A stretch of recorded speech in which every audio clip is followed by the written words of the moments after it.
Imagine spending decade after decade believing with absolute conviction that you, your colleagues, your professors, your textbooks, and your Nobel Prize-winning scientists had mapped the rhythms of the universe, believing that the great cosmic dance of matter and energy could be explained with models and graphs and neatly bound equations, that the stars were born in clouds of gas, that they burned bright for eons, and that they died in predictable explosions whose remnants we could catalogue with precision, believing that the black holes, neutron stars, and galaxies were terrifying in scale but comforting in their order, that even chaos could be graphed, simulated, and written down, until one day, without warning, all of it was ripped apart not by some futuristic alien intelligence or godlike hand, but by a silent traveler, a forgotten machine built in the 1970s, a probe smaller than a car, powered by a decaying nuclear battery, drifting alone in interstellar space billions of miles from home, a machine that had long since outlived every expectation, carrying instruments that should have died decades ago, yet still whispering across the void. Voyager 1, humanity's farthest and loneliest creation, once launched merely to photograph planets, now turned into something far stranger, something we never intended, the first human-made sentinel in the abyss. And on October 22nd, 2024, on a day that began as ordinary, on a day when Earth's eyes were turned inward to politics, markets, wars, and the trivial motions of daily life, Voyager broke the silence of the cosmos with a scream, a final cry not of mechanical failure but of warning, an influx of high-energy radiation so intense, so impossible, that it shattered every prediction, overwhelmed not only Voyager's failing sensors but also the most advanced observatories on Earth,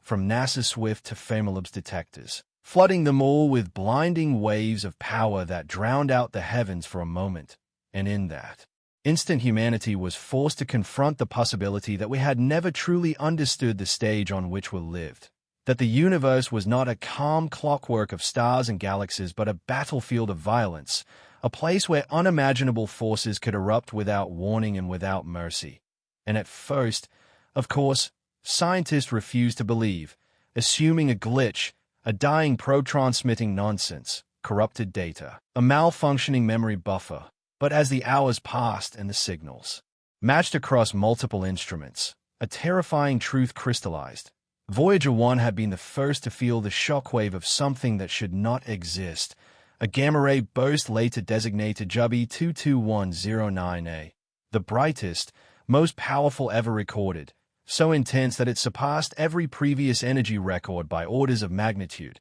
an event that eclipsed millions of galaxies combined. A beam of raw power focused into a jet so narrow and precise that it carried less the signature of a natural explosion and more the terrible accuracy of a weapon, a cosmic sniper shot hurled through the void at nearly the speed of light, and by impossible coincidence, or perhaps by design of the cruel mathematics that govern chaos, it struck Voyager first and then Earth, shaking our confidence in every model we had ever built. Because gamma-ray bursts were supposed to be rare, chaotic but understandable, born from collapsing stars or colliding neutron cores. But this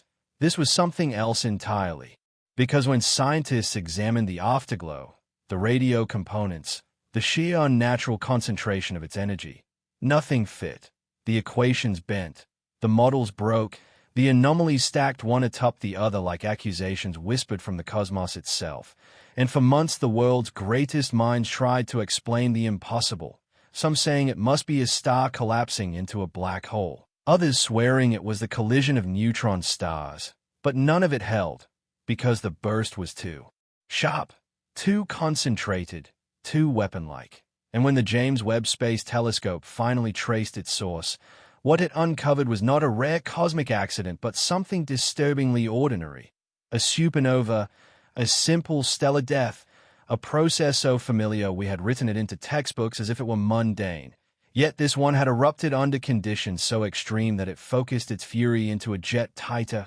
narrower, and deadlier than anything we had ever imagined. And suddenly the comfort was gone. Because if an ordinary supernova could, under the right circumstances, fire a cosmic rifle shot across space with energy enough to blind our instruments and nearly tear our models apart, then nothing in the universe could be trusted. Not the stars we thought we understood. Not the patterns we had catalogued for centuries, because how many other so-called ordinary events might carry within them the seeds of catastrophe beyond imagination? How many times had we misread the signs? Or worse, how many times had such bursts occurred unrecorded, passing silently in corners of the cosmos where no eyes were watching? How many bullets had been fired in the darkness without us ever knowing we had been missed? And if Voyager's battered instruments had not been there, naked beyond the heliosphere, stripped of the sun's protective bubble, exposed to the raw and brutal face of interstellar space, we might never have seen it at all, never have known it had happened, because Earth's view alone would have been distorted by the shield of solar winds, hidden behind the magnetic walls of our own star. But Voyager was there, Voyager was vulnerable, and Voyager was the first to taste the storm, delivering a signal that now may stand as humanity's greatest and final warning. And yet, even as we decode its fragments, even as we pore over its last desperate transmissions, we must face another truth just as cruel. That Voyager is dying, its instruments failing one by one, its power fading, its systems shutting down like candles snuffed in the dark. And though NASA hopes to stretch its life into the 2030s, every year brings us closer to silence, to losing our only sentinel in the abyss, our only voice beyond the sun. And when that silence comes, it will not just be the end of a probe, but the end of humanity's longest cry into the universe. And the terrifying question remains, what else will erupt out there while we are blind? What other horrors will unfold while no one is watching?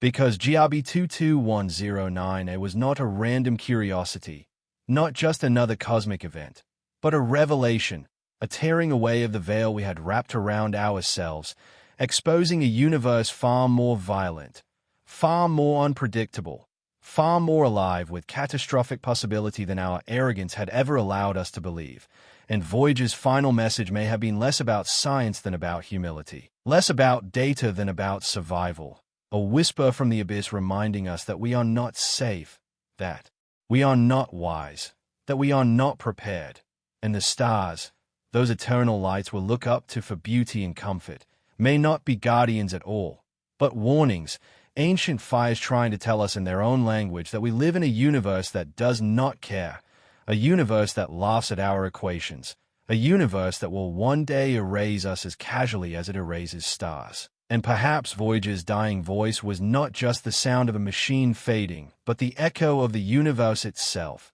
telling us to look again, to listen closer, to accept that the story we thought we knew was only the first page of a far darker,